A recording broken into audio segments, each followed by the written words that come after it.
Hey guys, Tori here from Overlook Horizon. Welcome back.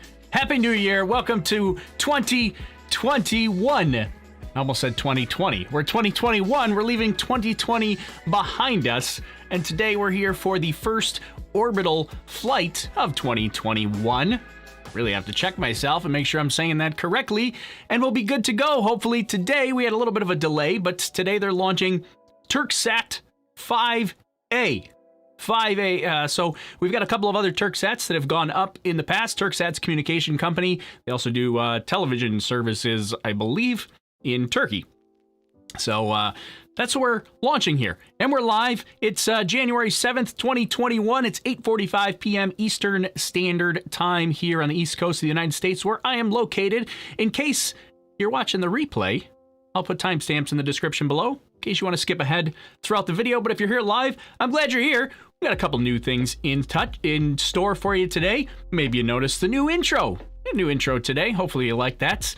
Kind of switching things up a little bit. I saw a whole bunch of people's chats flying by, answering all the questions that were coming up in the new intro. Appreciate everybody letting me know where you were watching from. A bunch of people giving their opinions on who was going to make it to Mars first, Starship or SLS, whether you want to drive the NASA crawler. It was fun. I was reading through all of them as we were getting things up and running and ready to go. So thanks for being here, and we're going to get pretty much right into it. I will get to a couple of questions and things like that. We'll go through kind of the regular stuff that we're at. Let's start with why we're delayed. This is a 4-hour launch window, so we've got tons of time today. Nothing too urgent as far as like an instantaneous launch window or anything like that. So we're in good shape time-wise. We've got a 4-hour launch window. We're only like 15 minutes into it. Launch time is about 28 minutes from now. So we've got some time. So they're going to launch about 45 minutes into the launch window, 4-hour launch window. Even if they have to hold, we have plenty of time for them to recycle and do it again. Let's not, we don't want that. We don't want that. We're going to say it's not happening today. But just in case, I want to let you know, that's kind of where we stand. So 27 minutes on the clock. We're counting it down to a launch time of 9:15 p.m. Eastern Standard Time here in the U.S. And that's because it's launching from Florida, Cape Canaveral Space Force Station, actually. But the first thing, the big thing that I kind of want to look at this point is we want to look a little bit into the weather for today. So the weather, we've got a couple of concerns for today for the weather. Our main concerns that we had in the actual weather forecast today was cumulus clouds and thick cloud layer rule. There are some clouds in the area. They were starting to clear up from what I heard from some people that were local, that it was a little bit clearing, but it looks like on the satellite map that we've got some clouds there. The thing that we don't get on the satellite map is how thick they are. It's a really tough thing to tell on the map here. So that's that's concern number one. But a little bit bigger of a concern is going to be upper level winds today. Wait till we show you this. Upper level winds were assessed at moderate levels for today by the 45th Space Wing Weather Squadron. They were assessed at a moderate risk for today. You can see ground level winds, 14 miles per hour. Somebody help me out in chat and convert that to metric. But 14 miles per hour or so ground level winds. Not too bad. That's okay. We can deal with that. Upper level winds, though, we got the jet stream going directly overhead. 145 mile per hour upper level winds. This is a little bit quick. 145 miles per hour. It's a little bit quick. The only good news we have here is it's not just speed. It's speed and direction, because and also how quickly it gets up to that speed.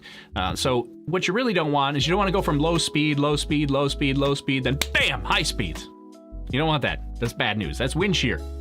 Rockets don't have a lot of horizontal strength like that. They have vertical strength, not horizontal strength. You run into some wind shear, the engine's going to try to gimbal, then it's going to gimbal back, and then the wind's going to push it off, then the engines are going to gimbal it back, and it's going to get this maneuver, right? We don't want that. We don't want that at all. So that's a bit of a concern at 146. Look at this, 149 miles per hour, 50. You get up the coast here, just north of the launch site. We're peaking at 163 miles per hour. Right here is the peak. So we're a little bit south of that, but still 144, 143 miles per hour. It's quick, and as Foxabilo says in the chat, thanks for the conversion there, 230 kilometers per hour. It's just a little, it's moving. It's going quick. So that's what we're looking at. That'll be the concern, I think, at this point, is really the upper level winds. We got that cloud concern, but really those upper level winds I think that's where it's at tonight, but we'll see. It was assessed at moderate, not high. That's maybe okay for us. Maybe, we'll see. So I talked a little bit about the direction, and so let's look at the direction. The direction we're heading, this is going eventually to geostationary orbit. The Falcon 9 today will put it in geostationary transfer orbit, which is an elliptical orbit that is between low Earth orbit and geostationary orbit, so this big, long, oval shape elliptical orbit there. And so in order to get there, they're going to kind of this equatorial type orbit right from Cape Canaveral. Heading this direction. It's actually a little bit inclined once they start heading out. I think it's like 31 degrees is the inclination that they're launching to. But coming off the launch pad here, you can see it's kind of going this east-southeast direction right here, which, as we were talking about those upper level winds, those were also going kind of east as well. So that's what we're looking at. For direction, this is a drone ship landing today, so we can see the first stage right here. This is all courtesy of flightclub.io. So we'll see the first stage will separate right here. We get powered flight, which is all the red sections. Coasting phases are all the gray sections. So separation right here. Second stage continues on into orbit. First stage is going to coast up to apogee, come back down, do an entry burn right here, slow itself down so it doesn't break up into a million pieces in the atmosphere, and then our landing burn to actually touch down on the drone ship. We also have two fairing catching ships that are out in the Atlantic Ocean to hopefully catch both payload fairing halves. Miss Tree and Miss Chief are both out there in the ocean. Maybe we get a catch. The last time we had a successful catch was in October last year. It's been a while since we've actually seen a successful catch for a payload fairing half. So that's something I just really want to see more of that.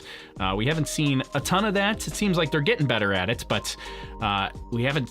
I want to see more. I want to see more of that, more everything. All right, before we get to some of your questions, let me go back. Let's go through some of the other things that I got here to show. Again, here's our hazards map. You can see we've got our drone ship, which is the blue pin here, our fairing catching ships, which is the green pin. Not sure if we're going to hear anything about fairing catching. Probably not, because payload deployment today is like 30 minutes, 33 minutes after launch. Usually fairing catch is about like 38 to 45 minutes after launch. So we may not hear it. They might end the broadcast before we know whether or not they caught the fairing. So we'll have to check the Twitter machines for that. So... and then actually I didn't even check. I don't think we have a second stage. Yeah, no second stage deorbit area. It's gonna deorbitate because that's we're going to geostationary transfer orbit, so likely it's gonna stay out there, maybe boost itself to a disposal orbit, but it's not going to. There's no hazard area for the deorbitation maneuverification. It's gonna deorbitate. Right, whatever you heard. Deorbitate. Yeah, exactly. So that's the idea. Let's see, what else did I have to show you before we grab a couple of questions? I don't think, booster, fourth time flying this booster here, and the payload fairings are also reused, and this is only the second time that they've reused payload fairings on a commercial satellite launch. Kind of interesting. We've seen most of the payload fairing reuses on Starlink, which is kind of SpaceX's own in-house thing. This is only the second time they've reused payload fairings on a commercial, like paid for higher launch, whatever you want to call it. It's a commercial satellite that's not SpaceX. There. So, did I have anything else that I was going to show? Yeah, I guess two other things here that I'll show you real quick. Here's our stuff in space map with the other Turksats that are currently in orbit here. So we got Türksat, Türksat 1A failed, never made it to orbit. We got Türksat 1B, You got Türksat 1C. Those are launched in, I think, like the 90s. Türksat 3A was launched in like the early 2000s. And then Türksat 4A and 4B were launched in 2014, 2015. Those are what are currently in operationals. Türksat, I'm not sure if 4A is. I'm pretty sure 4B is operational, but Türksat 4, those are the ones that are currently operational. So that would be this one right here in geostationary orbit, way out there. And today we'll be launching 5A, which is one of 2 satellites that SpaceX will be launching for Türksat communications and satellite television services. So that's the idea. That's where we're headed. And then the other thing that I will say, we are going to do it again here today, but we do have our telemetry information from flightclub.io, augmented, simulated telemetry information. So we've got that up and ready to go. Hopefully that'll look pretty nice today. So I see SpaceX is live, but they haven't started yet. They're kind of in the waiting room mode. So we'll pull this up. We'll make sure we got volume here, and then I will let's grab a couple questions here while we hang out and wait. And well, let's see. I'm getting feedback of myself. I think I have my own broadcast up here somewhere. There. Okay, let's get back to it, and we'll grab a couple of questions here. Then we'll move on. We'll see what SpaceX has to say. Let's see.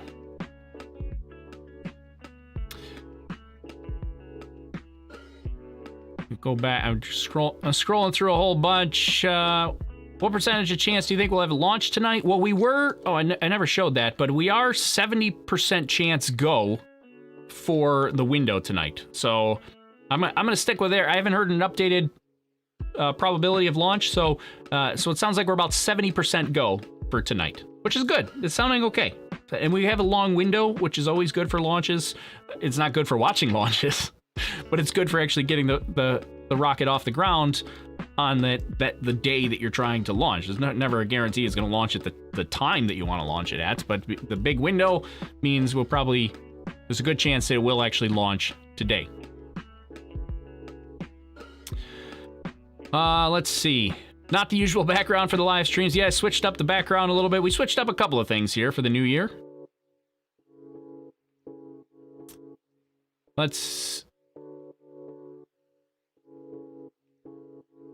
Lower level, KDB gave us a metric conversion there for our lower level winds, 23 kilometers per hour, upper level winds, 233 kilometers per hour.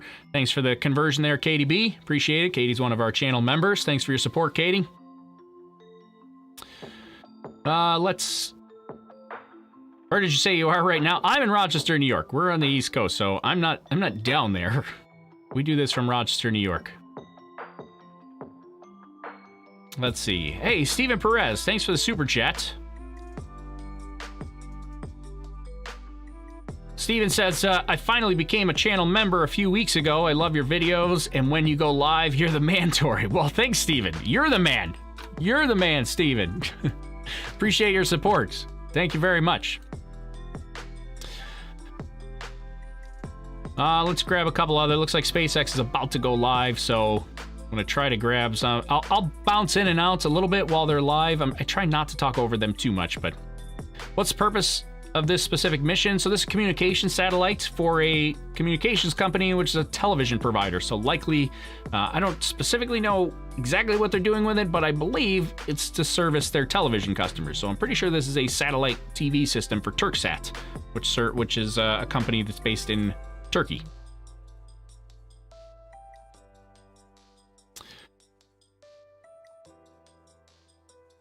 Let's see. Oh, all right. So SpaceX is live. Let's switch over to them. Let's turn them up and we'll listen in. Oh, it's very quiet. Why is it so quiet? It's 8:28 p.m. Eastern Time launch from Cape Canaveral Space Force Station in Florida. My name is Michael Andrews, and I'm a supply chain supervisor here at SpaceX. And welcome to the Türksat 5A webcast for our customer Airbus. Today's payload is a 5th-generation broadcast communications satellite for the Türksat fleet, designed and developed by Airbus. With an expected lifespan of more than 30 years, this new communications satellite is designed to provide television broadcast services and improve broadband data networks across a large geographic area, including Turkey, Europe, the Middle East, North Africa, Central West Africa, South Africa, as well as the Mediterranean, Aegean, and Black Seas. Now, before we explore more about today's payload, let's first take a closer look at the Falcon 9 vehicle supporting today's mission. The Falcon 9 rocket you see on your screen is standing at about 229 feet or 70 meters tall.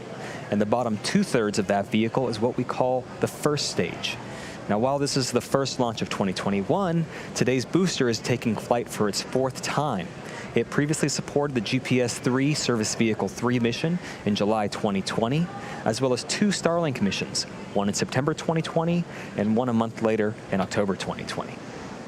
Falcon 9's first stage is responsible for accelerating the vehicle all the way to the edge of space, after which it will separate from the second stage, carrying that Türksat 5A satellite.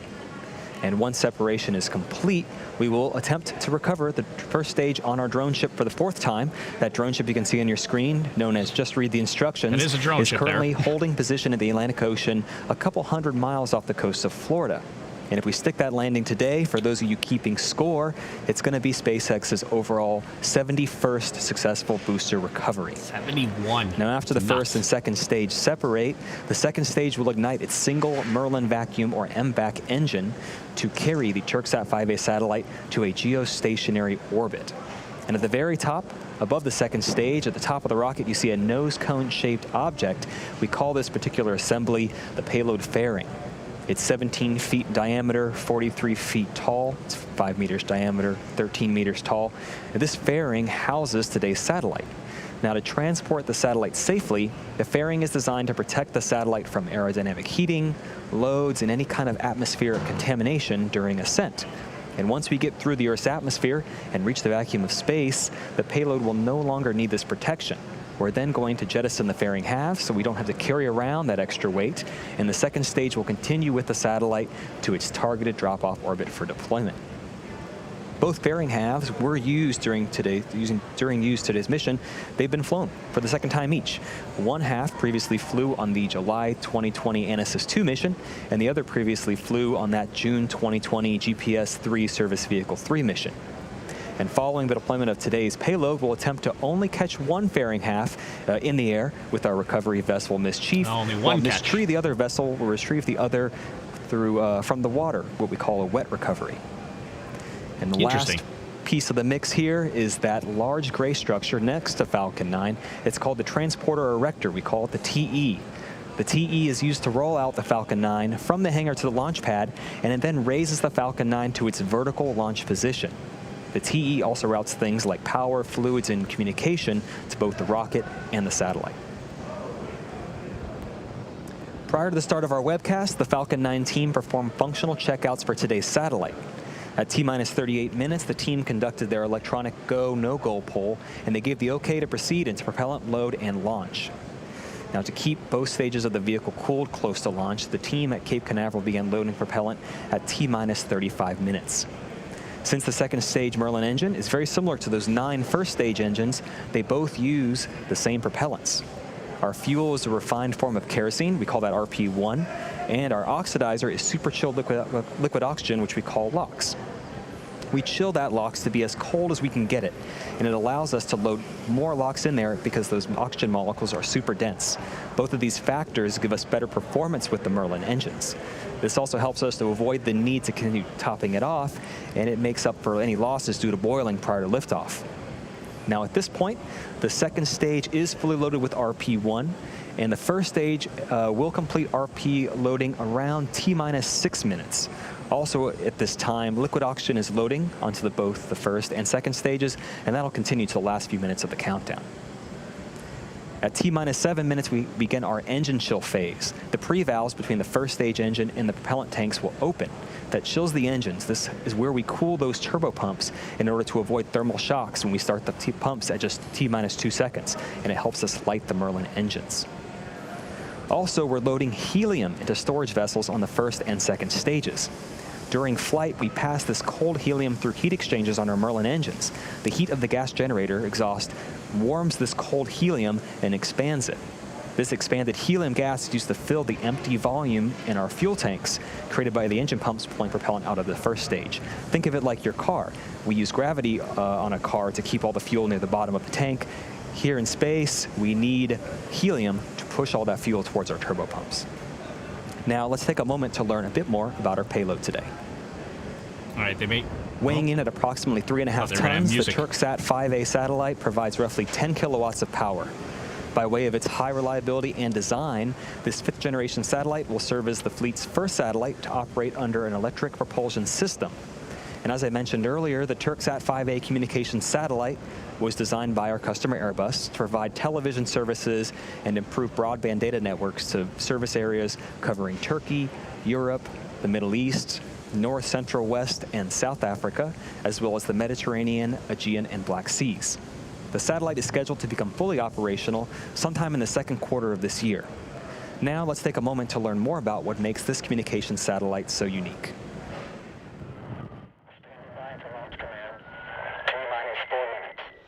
Oh, all right. So they got some music playing. So we'll have to mute their music there, so that they so we don't have that going. I guess we'll keep this view up because they have it kind of a windowed view. And we'll get rid of that so that we can see it full screen.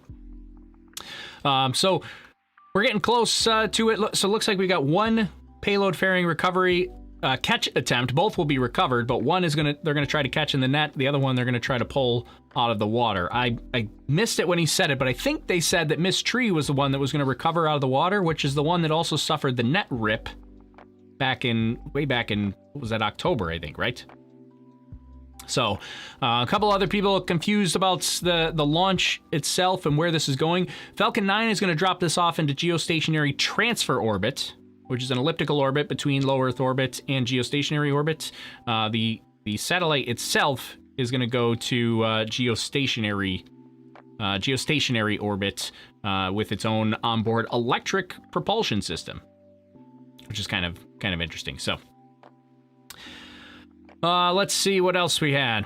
Hey, Jonathan Calvert, thanks for the super chat there, or super sticker rather. Said, wait for it. I've been waiting for a while. We're ready. I'm ready to go. Let's grab a couple other questions and see what else we might have missed. Is this launch happening in real time? Yes, this is happening in real time. This is 9:08 p.m. Eastern Standard Time here on the East Coast of the United States. Most communication satellites, this is from TP Seeker, most communication satellites are in geostationary orbit. Swarms of smaller satellites are planned for low Earth orbit. Yeah, so most of your satellite that are doing TV, even like your Sirius XM satellite radio, most of those are in geostationary orbits, and really it's so that they can put up one satellite, stick it there in the sky, and service a whole area, instead of something like Starlink, which is in low Earth orbit, where they have to have lots and lots of satellites up there in order to serve a single area. But the benefit is it can serve other areas and not just a single area, but you still need lots and lots of satellites. But for somebody like Türksat, if you're trying to cover a specific area, which is what I'm pretty sure they're showing in that map right there, is the coverage area, it'll stick in that orbital position, 31 degrees east, geostationary orbit, and then it pretty much just sticks right there in the sky. We've got a ton of those. We've got weather satellites that are in geostationary orbits, so it'll be up there, just in one spot in the sky. Does have plans for Mars exploration. Not this satellite. This is just a. This is a communication satellite today. We will have a drone ship landing. May ask about drone ship landing. There is a drone ship landing. Is there a tentative date for SN9? It's a good question. Right now, Intel suggests that Monday is the flight date for SN9.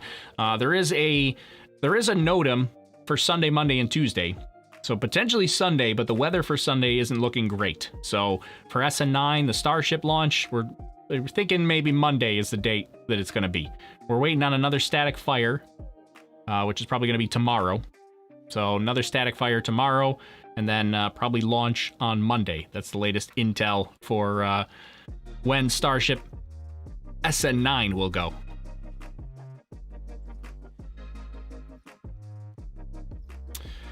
All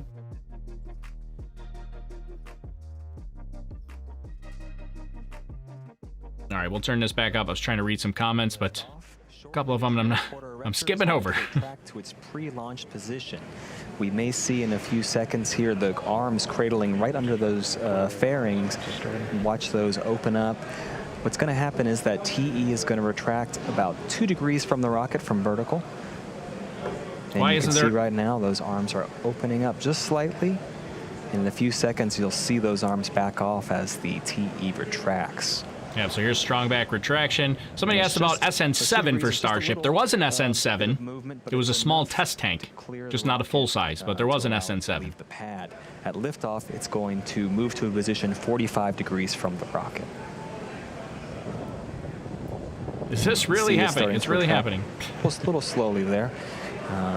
First stage fuel loading is complete, and we're currently awaiting for the first stage liquid oxygen loading to complete, and shortly after that, at about T-minus 2 minutes, the second stage's LOX will also complete. Is this rocket in Cape Canaveral? Yes, Cape Canaveral, Florida. One final Slick big 41. milestone before liftoff. You're going to hear the announcement that Falcon 9 is in startup mode. This announcement means that the rocket's own internal computers are now controlling the launch countdown on the Falcon 9. Once the engines are confirmed to be at full power, the flight computer, which is located on the second stage, will command the ground hold downs to release the rocket right at T-minus 0. The satellite team continues to monitor the status and health of the Türksat 5A payload located inside the fairing on the top of the second stage. All systems are go on the satellite. In terms of range and weather, currently everything appears to be on track for an on-time launch. The range is green. We've been monitoring weather. The only primary concern we have is the cumulus cloud, thick cloud rule. But right now, conditions are looking favorable. The percent of violation is 30%. That means there's only a 30% chance of us postponing liftoff. So things are looking good. If for some reason we have a call on today's launch, we may be able to begin again within this launch window tonight. But we do have a similar 4-hour backup opportunity scheduled for tomorrow evening around the same time. But for now, all systems continue to be go for an on-time liftoff at 9:15 p.m. Eastern Time. How is SN9 different from SN8? They're not really different. They're almost identical. Pretty much going to do exactly the same thing, just hopefully this time it lands. They did add... they added a helium system on SN9. Time, the LOX loading is complete. It just finished on the second stage, and that is the last milestone for propellant loading prior to liftoff. You're going to start seeing a buildup of white clouds emanating from the Falcon 9. Last big vent coming up here at 1 minute and 30 seconds. This is you can see it starting right now. That's the last big vent where they're draining all the fluids out of the transport erector, all the liquid oxygen. They're draining all those lines, preparing for launch. So that's what that big giant cloud is coming off the transport erector there now. Hey, photographer Luke, thanks for the super sticker. Says woo woo woo. That's what I'm going with. And then I saw Joe Gregory. Thanks for the Facebook stars. Appreciate that. Thanks for the support. All right, let's get after it. We're coming up on it. So we do have. We're gonna have simulated telemetry here. Flight computer has entered startup. We have confirmation of startup. We're just waiting for launch director's go for launch call out. My fuel does not look correct. Reload the fuel. Go for launch. There we go. And you've heard it. We're 30 seconds away. All systems are go for an on-time launch of Falcon 9 with the Türksat 5A satellite. Our first launch for this year. 30 seconds. Well, hopefully this is correct. There were a couple of my telemetry gauges were not looking correct, but all right, let's do it here. Hopefully we're okay. T-minus 15 seconds. 10, 9, 8, 7, 6, 5, 4, 3, 2, 1, 0. Ignition. And liftoff.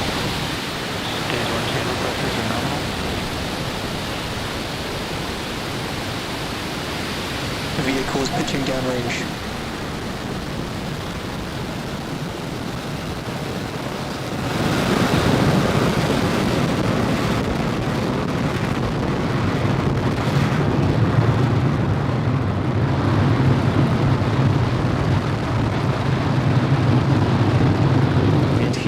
We're now 30 seconds into flight on the Falcon 9. All engines are running at full power. We are preparing to enter through our first major milestone after liftoff, max Q. It's going to occur at T plus 1 minute 12 seconds. We're going to throttle those engines down. We've confirmed nominal status from the avionics team. Next, max Q. That's when the vehicle experiences the greatest amount of dynamic pressure. We throttle those engines down, and afterwards we throttle them back up to keep dynamic pressures below a certain level. Falcon 9 is supersonic.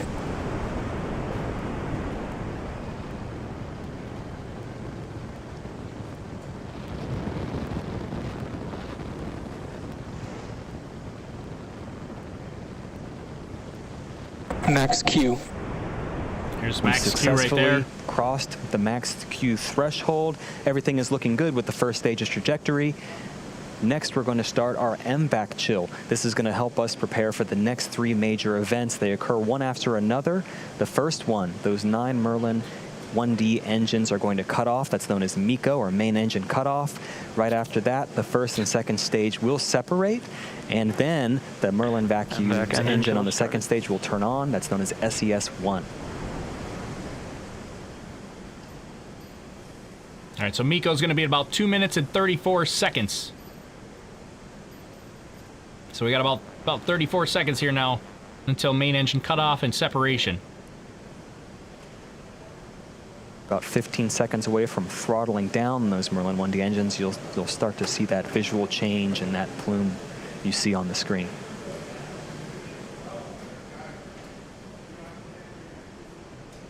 You see that exhaust plume spread out as it gets in the upper atmosphere. Main engine cutoff. Don't have nearly as much pressure. There's our MECO coming up.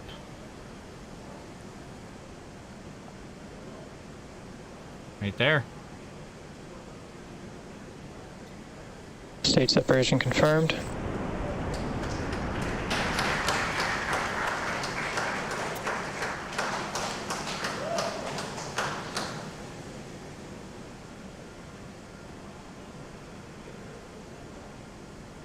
All right, all good news here. We had successful main engine cutoff, stage separation, and second engine start 1. Our next milestone is fairing deployment.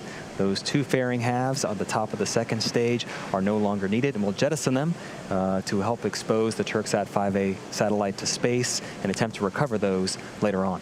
Second stage is on a nominal trajectory.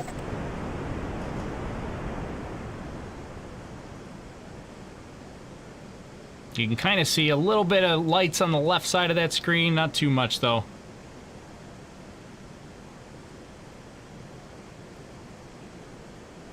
Gonna be tough. Couple people talk about the space mice. Gonna be tough to see space mice today because we're at night launch. Separation confirmed.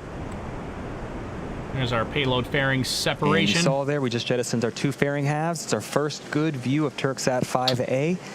It's now exposed to space, and those 2 fairing halves are heading back down to sea level.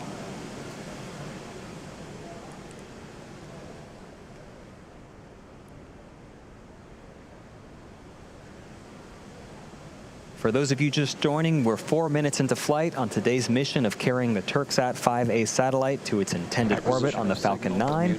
We're currently in the first of 2 planned MVAC burns. That's what you see on your screen currently. Not pictured here currently, but that's after stage separation. The first stage, we're attempting to recover it. Its velocity at separation was about 2,200 meters per second, or 5,000 miles per hour. Once the separation occurs, the first stage is still moving at such a high velocity, it continues to raise its altitude as it approaches its apogee, and then it will coast down a couple minutes before it starts its return back to Earth. Up next, what you'll hopefully see is the first stage's entry burn. This is the first major milestone for first stage recovery. For entry burn, we're going to relight the center of those 9 Merlin engines. It's actually engine number 9. And partway through this transition, we then ignite 2 more engines, engine 1 and engine 5, which means we have 3 total M1D engines helping slow down the vehicle as it passes into the Earth's increasingly thickening atmosphere.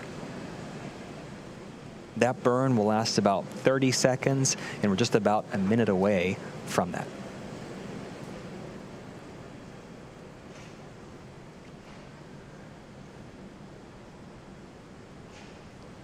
And also not pictured here, those two fairing halves are making their way down. It'll take a lot longer than it will for the first stage, but we will attempt to recover those later on in the evening. Expected loss of signal, Cape.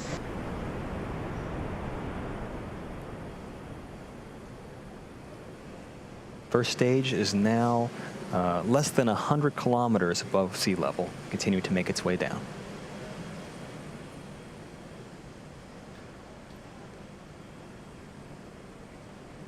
On the way back down, remember the booster continues to climb even after separation, so it doesn't start falling right away. It continues to climb, reaches that apogee, going to start coming down, which it's already at right now.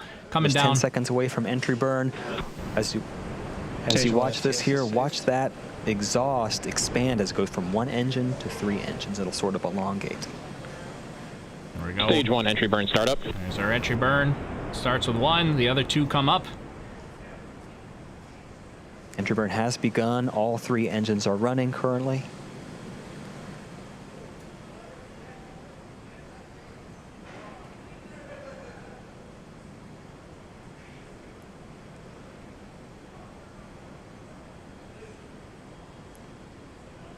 Stage 1 entry burn shutdown. There we go. You heard it, you saw it. Entry burn has shut down. Next, a couple milestones happening back to back. On the second stage on your screen, we're going to turn off that MBAC engine. It's known as SECO 1 or second engine cutoff 1. And right after that milestone, we're going to start our final first stage burn, the landing burn, hopefully culminating with a fourth landing of this particular first stage. Going back to SECO, we shut down the MBAC, and after that period, we actually allow the second stage to coast. This event preserves the fuel until we need it for that final burn, second engine start number 2, and it takes us to our targeted orbit for today's satellite deploy. We're about 30 seconds away from SECO 1, and after that, only about 30 more seconds until we hopefully have a nice view of the first stage touching down on our Just Read the Instructions autonomous drone ship.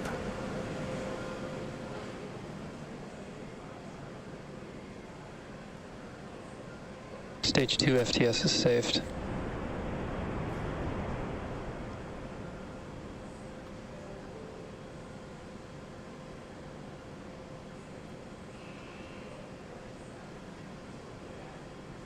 Stage 1 landing burn startup.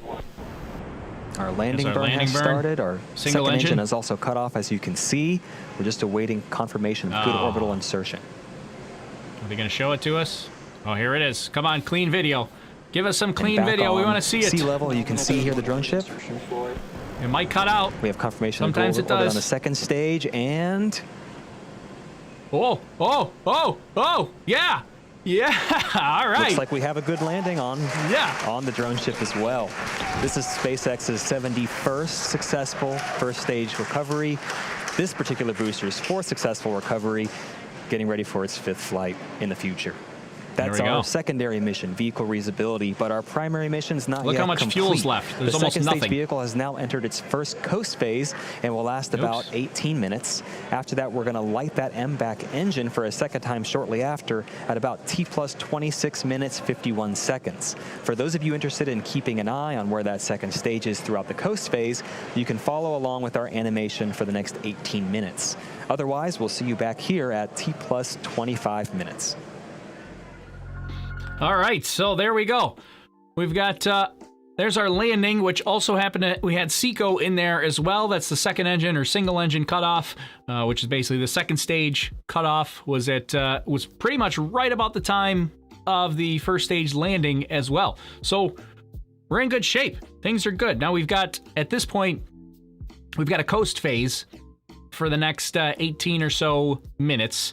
There's going to be a second stage relight. They'll do a quick burn. It's like a minute and a half or so. What is it? Like not even a minute, just over a minute, like a minute and 10 seconds is the second stage relight that will happen right around T plus 26 minutes. And that's then shortly after that at T plus 33 minutes, that's when we'll see Türksat 5A deployed into its final geostationary transfer orbit. So there it is. That's what we're waiting on. But so far, so good. And clean video of the landing, which is not something we get every single time. Remember, the drone ship has directional antennas that point up to satellites. That you need a clean feed to get to the satellite in order to get clean video. When the rocket starts coming back down, it shakes the drone ship around. You get the antenna does something like this when it's trying to beam out its signal, and you get bad video. But they seem to have gotten better with that recently. The last couple of launches, we did lose one. I don't even remember if it was the last. It's been a while since we've done one of these, but I don't remember if we lost the last drone ship landing or not. But it seems like out of the last 10, like 8 of them or so have been clean video, which is fantastic. Seems like they're getting better at that. So we're waiting on second stage restart now.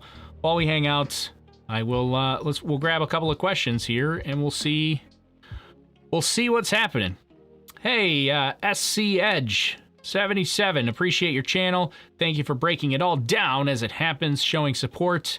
Can you explain Discord and how it works with your channel? Well, so Discord, it's a good point. Thanks for bringing that up, and thanks for the super chat. Appreciate your support of the channel. Discord is free for anybody that wants to join. It's basically, Discord is just a giant chat system. We got a Discord server. Inside our server, we got a bunch of different Discord channels. They're like chat rooms, basically. They're about different topics. We got one for 3D printing. We got one for Arduinos, one for Raspberry Pi, one for spaceflight, one for weather balloons, one for, there's even like silly things like, Red Scorpion shares every time he cooks ribs, he sends us pictures of them. We got a channel dedicated to Tory GIFs and memes. That's, I don't know why I created that. It's a disaster, but it's awesome at the same time. I think that one's only Patreon only though. But Discord itself is free. There are a couple secret hidden channels that are only available to Patreon members or YouTube channel members in the top 2 tiers. So if you want to take the extra step and actually become a member, you can get access to a little bit more. That's where we post some of the more behind the scenes stuff, what's happening with the channel and things like that. So you get early access to videos. But if you don't want to do any of that, that's cool. You can join Discord for free and just chat it up with a whole bunch of, we got over 2,000 members in there that are just space fanatics like myself, talking about space, talking about what's happening in the space world with Starship, with Blue Origin and United Launch Alliance and everything. I mean, it's a lot of SpaceX talk, let's be honest, but it's free. Consider joining it because it's a lot of fun. We have a good time.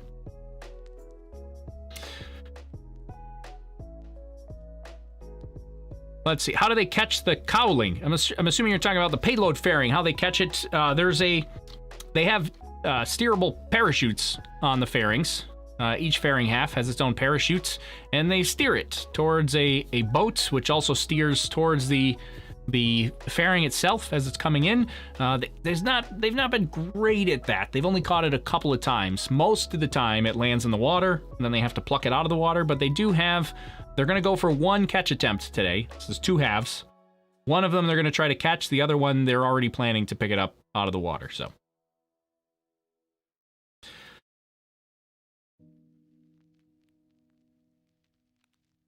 Like Ryan Ziegler says, liked your Christmas video. Well, it wasn't even my video, really, but I'm glad you liked it.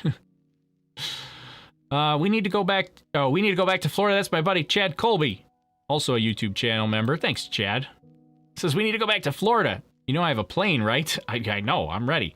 How awesome would it be to do a flyover at KSC? I'm with you, Chad. I'm ready to go as soon as the pandemic's over.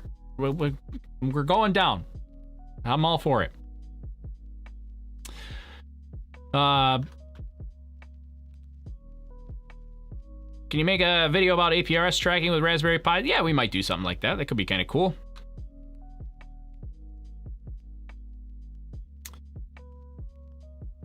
Go back through a couple other. Let me, how much time do we got? We got like 10 minutes. We got about 10 minutes until they're back. So while we're waiting and while I'm answering questions, we might as well do a replay, so you don't have to just stare at me the whole time. And we probably should turn our replay text on. And maybe we'll even do a replay of this.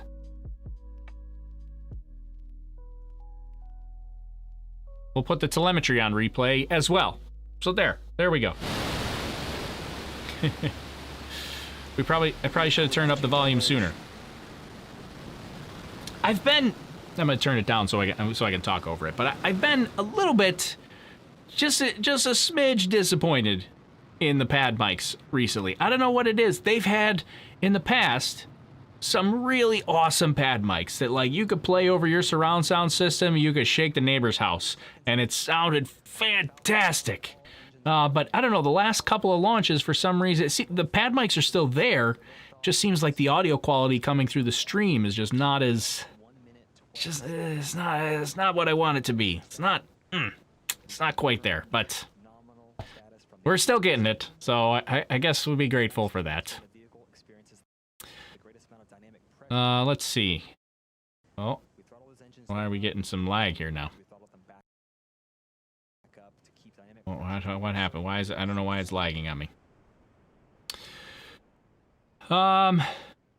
Any idea when a possible SN9 launch? We're looking at Monday for SN9. That's my best guess right now is Monday. Maybe some neighbors complained, and that's why they had to turn it down. Yeah, maybe. Maybe everybody complained about people blasting SpaceX too loud, so they couldn't provide the high quality stuff.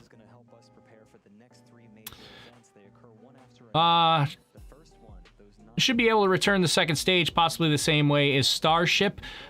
Yeah, so the interesting thing about the second stage and why they don't recover the second stage is like the way this is built. This is a relatively small rocket compared to what Starship is going to be. And in order to recover the second stage, like, you got to slow it down somehow. So Starship's upper stage is using a whole bunch of tools available to it that the second stage of the Falcon 9 doesn't have. It has a huge wide body, which it can use. It's doing that belly flop, plow through the atmosphere maneuver. It's going to have extra fuel available to do that landing at the end. And the second stage of the Falcon 9 just doesn't have that. There's almost no fuel left in the second stage of the Falcon 9 when it cuts off. So, and then they don't have, like, you can't do the belly flop maneuver. It's not a big enough vehicle for it. It's traveling too fast. It would break up in the atmosphere. So in order to accommodate that, you'd need extra equipment on board, heat shielding and things like that. That's, eventually you start adding that, and that adds more fuel, and it just becomes this whole complicated thing. So they just said, well, why are we even messing with this? We'll replace the Falcon 9 someday with Starship, and we'll call it a day. We'll be done with it. That's the idea.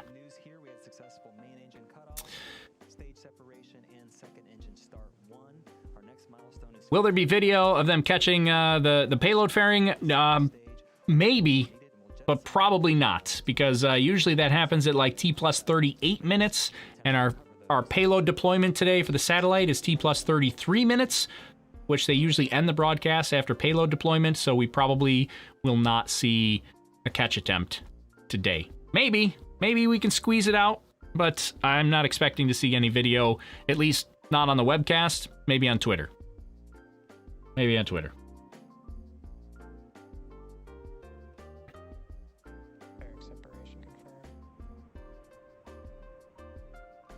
Let's see what else we missed here. Hey, Carrie Ann, thanks for the super sticker. Appreciate that. Rocket Lab has the best mics. Rocket Lab, they got a really good pad mic. Yeah, you are right on the money. That's 72 Galaxy Tank Girl. Rocket Lab definitely has good pad mics. For those of you just joining, we're 4 minutes into flight on today's mission of carrying the Türksat 5A satellite to its intended orbit on the Falcon. Let's see, where do you get those measurements from? All this simulated telemetry is from flightclub.io. So that's serviced by an awesome magician named Declan that puts all this together. Does some awesome work. So that's where the simulated telemetry comes from. Flightclub.io. The first stage is still moving at such a high velocity, it continues to raise its altitude as it approaches its apogee, and then it will coast down a couple minutes before it starts its return back to Earth. Up next, what you'll hopefully see is the first stage's entry burn. This is the first major milestone. Rocket Lab can get a lot closer with their mics. Well, maybe closer might not be better. Closer might not be better because they're pretty good sounding the way they are. Closer might overload them, maybe. I don't know. Engine 1 and Engine 5, which means we have 3 total M1D engines helping slow down the vehicle as it passes into the Earth's increasingly thickening atmosphere. That burn will last about... Such a good view of Stage 2. Yeah, I always like on Stage 2 when the second engine ignites and you get that stiffener ring that breaks off. Freaks a lot of people off because they're like, oh, it's breaking. But happens every launch. It's fine. But there's a little stiffener ring that just kind of holds the engine bell in shape while it's in the interstage there, waiting for deployments and after deployments, kind of make sure that engine bell, which is super thin, like it's not, needs some little more rigidity. Get that stiffener ring, and then that breaks off intentionally when the engine starts. Above sea level continue to make its way down.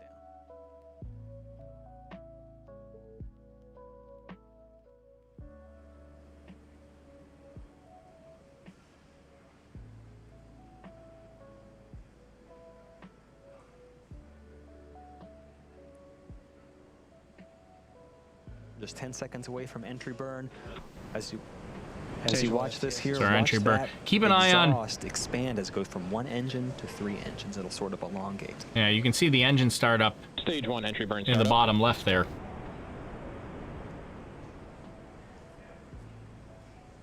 Entry burn has begun. All 3 engines are running currently. And that's pretty usual. They don't start all 3 engines all at the same time. They do the center engine runs, and then the outer 2 engines come up, and then when it shuts down, the outer 2 engines come down, and then the center engine shuts down. So Stage 1 entry burn shutdown. You heard it, you saw it. Entry burn has shut down. Next, a couple milestones happening back to back. On the second stage on your screen, we're going to turn off that MBAC engine. It's known as SECO 1, or second engine cutoff 1. And right after that milestone, we're going to start our final first stage burn, the landing burn, hopefully culminating with a 4th landing of this particular first stage.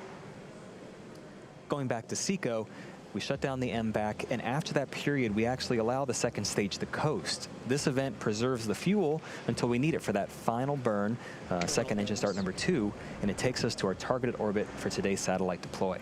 you can see there's like no fuel left already, and there's still a landing burn coming about up. 30 seconds away. No fuel from left SECO in the 1. first stage. And after that, only about 30 more seconds until we hopefully have a nice view of the first stage touching down on our just read the instructions autonomous drone ship.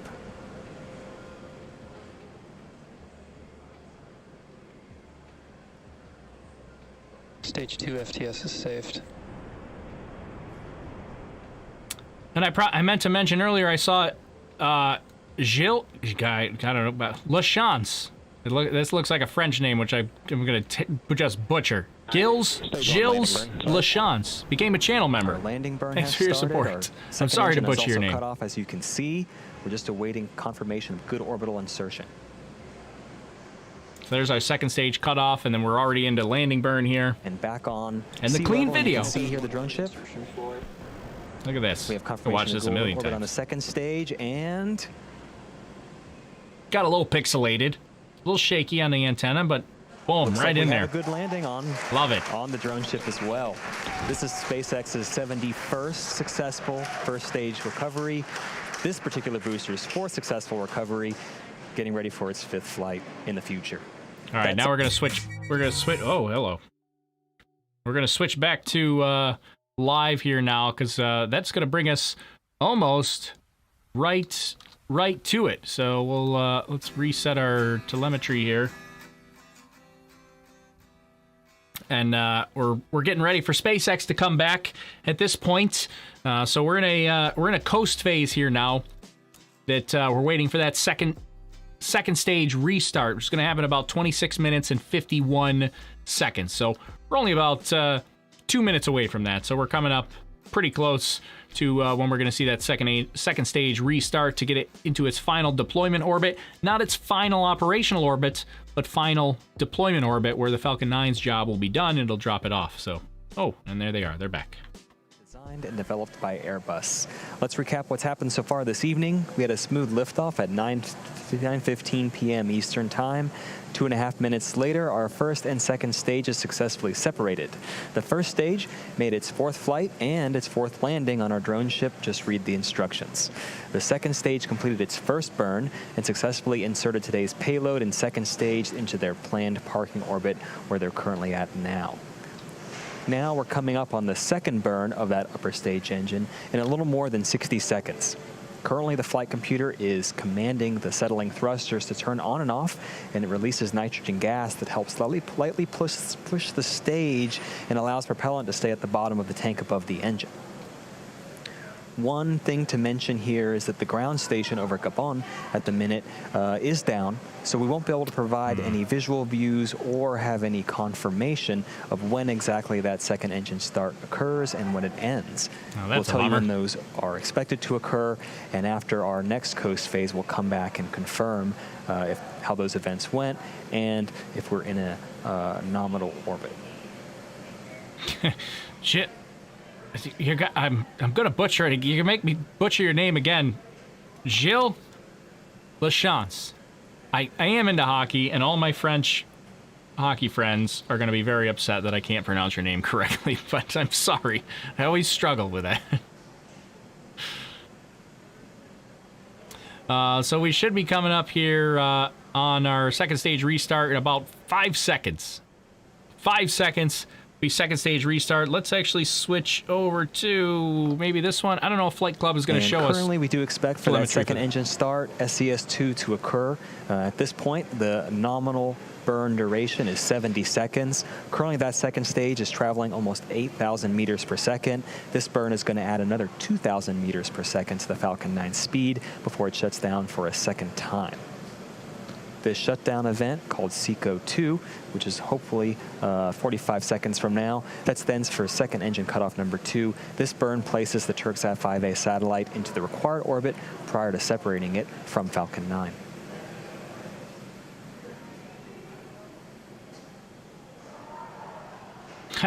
I said it correctly. All right, I'm glad I got it correctly. I'm not trying again, but redeem myself maybe. How do you get the telemetry? It's from flightclub.io.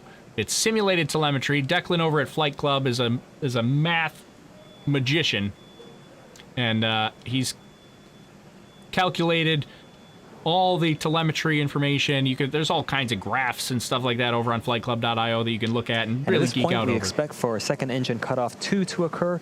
Like I mentioned before, the ground station over Gabon in Central Africa is down at the moment. However, the Falcon 9 second stage is an incredibly reliable vehicle, and we trust those events are occurring at those nominal callouts. But we will come back after our next coast phase and have some information when we're over the next ground station and give you more information. And as a reminder, the Türksat 5A satellite is still attached to that second stage. The stage is now going to start a slow spin, kind of like a football, that helps stabilize the satellite when it's released. This transition is going to take 5 more minutes, and satellite separation is expected to occur at T plus 33 minutes and 4 seconds. Now, while we wait for the satellite to get closer to its final destination, we'll pause commentary during this coasting phase, but we'll come back just before stage 2 separation takes place at T plus 32 minutes. All right, so another coasting phase here. Short one. This is a little bit shorter because our payload deployment's at 33 minutes.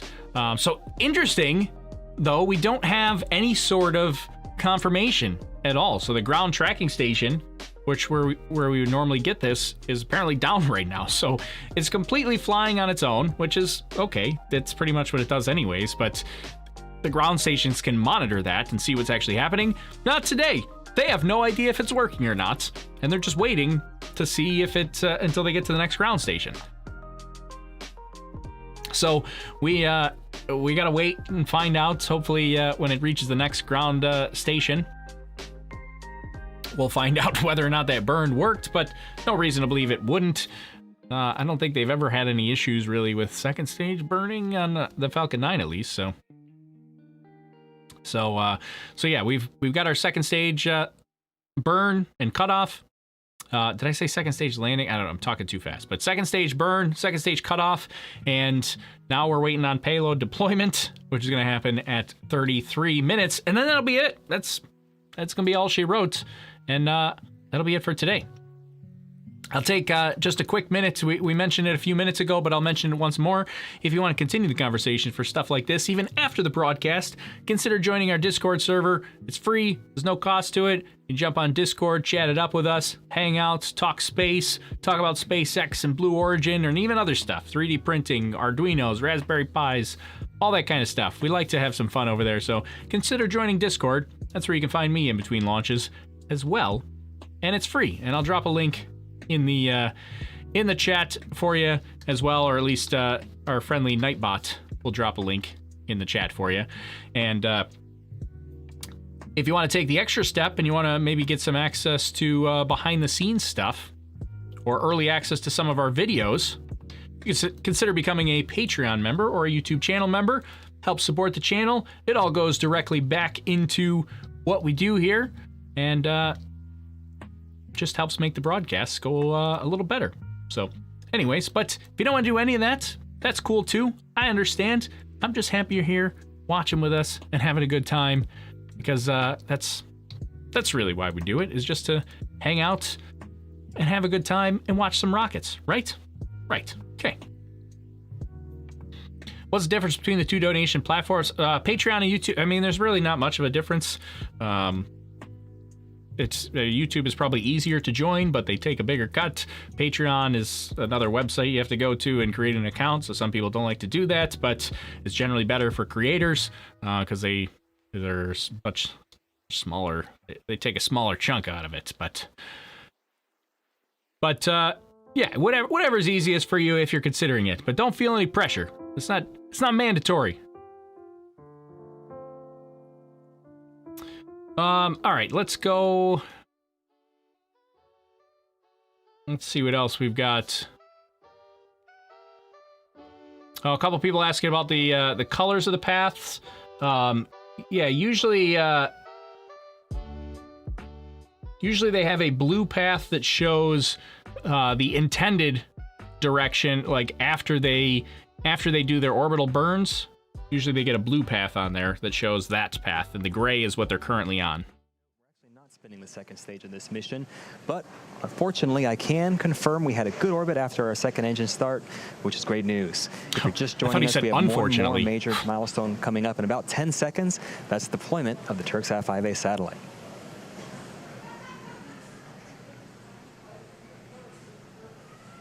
All right, here we go. Coming up on deployment. Should be any second here now.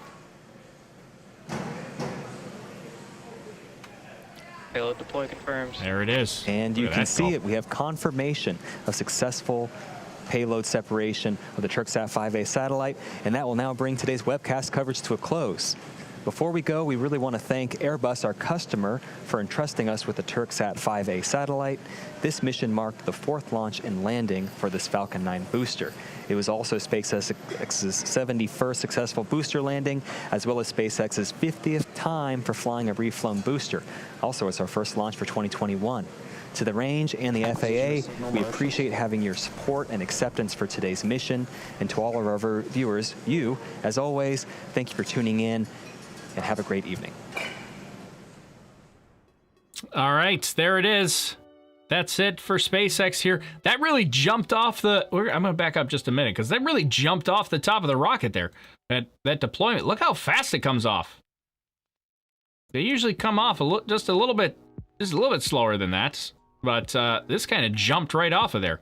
Usually spring pusher system that kind of pushes the payload out, but this really got a good giddy up here coming off the... I don't know, for some reason it looks quick to me. I don't know, maybe I'm just used to seeing so many Starlink launches where they don't even push them off, they just let them go and they kind of just slowly drift away, but it just seemed like it jumped off there. Is it just me? Is it just me, or did it seem like it kind of just, see ya? It was like, I'm out of here. I don't know. It's just my thoughts. What about the payload covers, the fairing? So they won't show us, they're not going to show us the payload fairing, which is kind of what I expected. I figured that they were not going to show us the payload fairing landing video of any sort. That's not even going to happen for anywhere from 3 to 10 minutes from now. And they don't, if it's that far off, they don't show them. Sometimes they don't even show them, even if the webcast goes that long, they don't even show them. So yeah, we'll find out about the payload fairings on Twitter, probably. Maybe. Sometimes we don't even hear anything on Twitter either. Usually we hear if they catch it. If we hear nothing, usually means they didn't catch it. So, and they're only going for one catch today. The other one they're planning to land in the water. Jamie Dunn says it's just you. All right, Jamie, if it's just me. He doesn't think it's coming off quick. Let's see what else we've got. What happens to second stage? So second stage does not have a planned re-entry area, so it's not. So I don't expect it to come back. It's gonna deorbit. No, I don't expect it to deorbit. I do not expect it to deorbit. It's gonna deorbit. No, I don't expect it to. It's probably gonna go into a graveyard orbit. So usually there'll probably be a little bit of fuel left in the second stage. They might boost it into a graveyard orbit after the deployment there. Maybe they leave it right where it is and let it decay its perigee, its closest approach, and come back. But as of right, there's no immediate hazard area for second stage re-entry. So it could deorbit. It's gonna deorbit. It could deorbit sometime in the future, but I'm guessing it's gonna go to a disposal orbit. But those are usually the two options: it's either disposal orbit or it'll deorbit. It's gonna deorbit at some point. Otherwise known as deorbit. Deorbit. Deorbit. Right.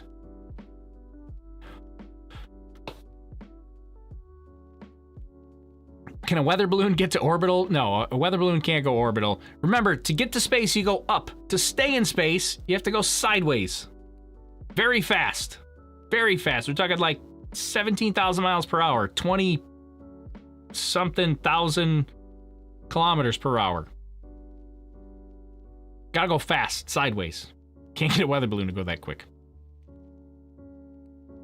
And also, like, balloons are interesting because you gotta remember why balloons rise in the first place. They need air to rise, right? So it's not just that the helium inside or the hydrogen inside is light. Is lighter than the air, and it also has to displace the air. Eventually, you start running out of air, and there's not enough air to displace to continue rising. So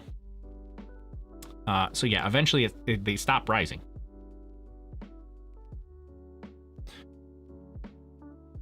What's the time to go around the Earth? Well, it depends on what your altitude is. So in low Earth orbit, it's usually about once every 90 minutes.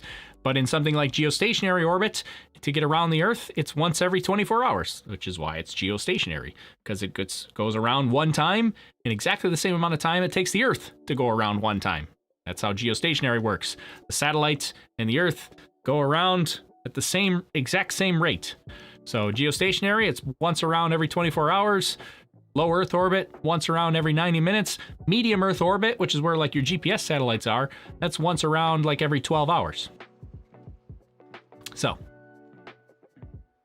why can't we go fast straight up? The ceiling will say, no, you can go fast straight up. You just have to go much faster than if you go sideways. So it's kind of the loophole in the get to space. You go up to stay in space, you go sideways. I mean, you could just go up. At that point though, you have to go like Earth escape velocity up, because otherwise the Earth is going to pull you back down eventually. But if you do go fast enough up and you get Earth escape velocity, you could get out, stay in space. It's just very, very inefficient. It uses a lot of fuel. It's not the most efficient way to do that.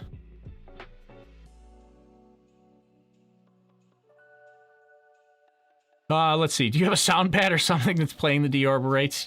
Yeah, of course. That's what it's gonna deorbit. That's when I say something silly on the stream, then we turn it into a sound button. It's gonna deorbit. That I can just keep hitting. Deorbit, right?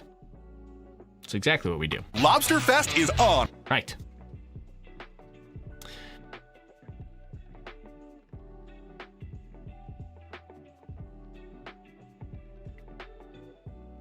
Let me grab a couple other questions before before we dive out of here and call it a day. And I'll show you the new outro here in a minute once we end it. But I just want to see if there are any other legit questions. I saw a couple of questions that we're gonna right past.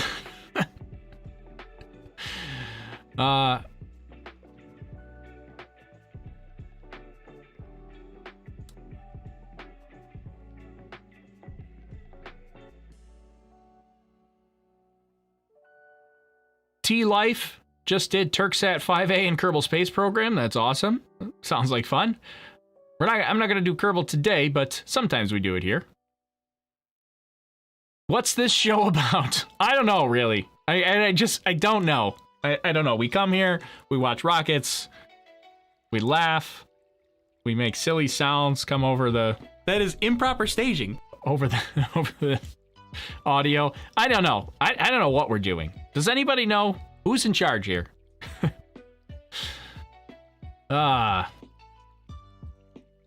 I noticed you said Rochester this time. Did you move, or are you just saying that? Well, I mean, I'm in a suburb of Rochester, but it's just way easier for people watching for me to say Rochester because you can look up Rochester on a map.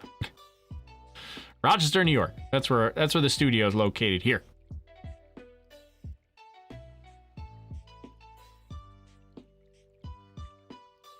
Red Scorpion's in charge. Oh, Gilles Lachance. God, you made me say your name again. I'm sorry. I'm so sorry. He's got the idea, though. He says your son is in charge. I'm just going to call you GL. That's what I call my other Canadian friend, whose name I can't pronounce, whose initials also happen to be GL.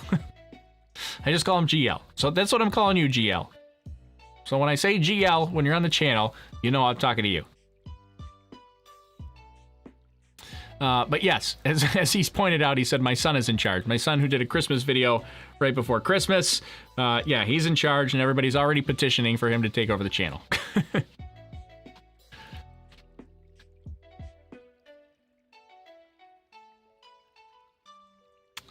All right.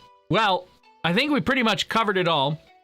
And I think we're going to wrap up here at this point. This was another fun stream, another good time to hang out, watch some rockets take off, watch a rocket, and we didn't really watch multiple. But next up, hopefully, is going to be SN9, Starship SN9.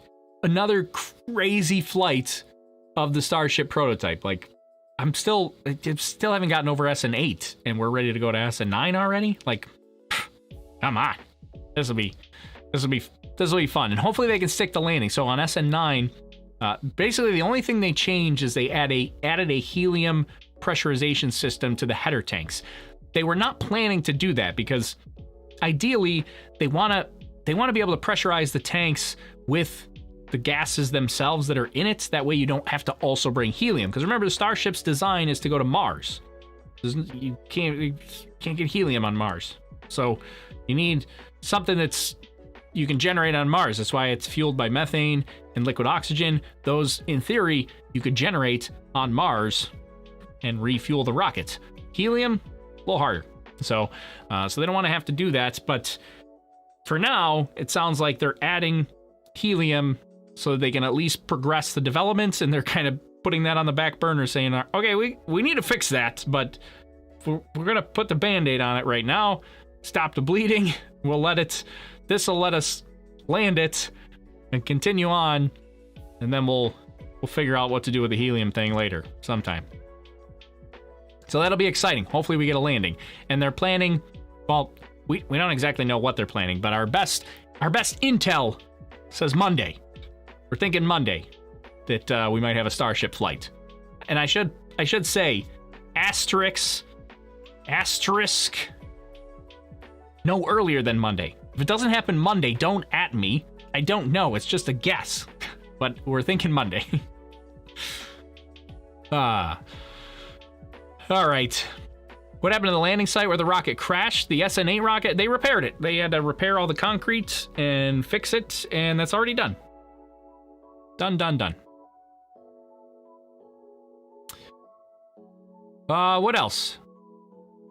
Is that it? Do we end it here? I think we probably already ended there.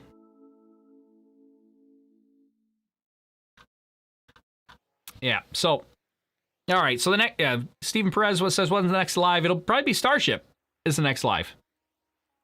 Maybe. There's a couple other events coming up, which I have not entirely decided whether or not we're streaming them or not. Probably depends on what happens with Starship, but we've got Cargo Dragon coming back on Monday. We got a Rocket Lab launch coming up in 8 days. So there's a couple of things happening in the next week. So we might do Cargo Dragon, we might do Rocket Lab, we'll definitely do Starship for sure. Some of the other ones probably depend on just timing, but we might do Cargo Dragon's return, because that's kind of something I'm kind of on the fence about that. You guys tell me in the comments if you want me to do Cargo Dragon's return, but we might do Cargo Dragon, maybe not, I don't know. But maybe Rocket Lab, that sounds like a fun one as well. I always like Rocket Lab. You get the with the engine start, like that's fun. But there. That's probably where we should end it. Everybody's saying Cargo Dragon. I should do Cargo Dragon. Yes, do Cargo Dragon. Yes, we love you. Do Cargo Dragon. You guys are so nice. Well, thank you. Thank you. Maybe we'll consider it. We'll continue this. We'll take a poll in Discord, and we'll continue it over in Discord, and you can let me know in Discord what you think. Whether or not we should do it, so. All right. Well, everybody's still saying do Cargo Dragon. Do Cargo Dragon. All right. Well, we'll consider it. We'll continue that conversation over in Discord. So feel free to jump in there and continue chatting. It's free. Consider becoming a Patreon or YouTube channel member if you want to go the extra step and get some behind the scenes and special access and early access and stuff. If you don't want to do any of that, just come back and watch next time. That's cool too. So, all right. Well, this will be an experiment because we got a new outro today, and hopefully I set it up so it works correctly. It's always a struggle with technology, but we'll see. See if it works correctly. So thanks everybody for hanging out today. My name's Tori. This is Overlook Horizon, and I will see you next time. Have a good night, everybody. Goodbye.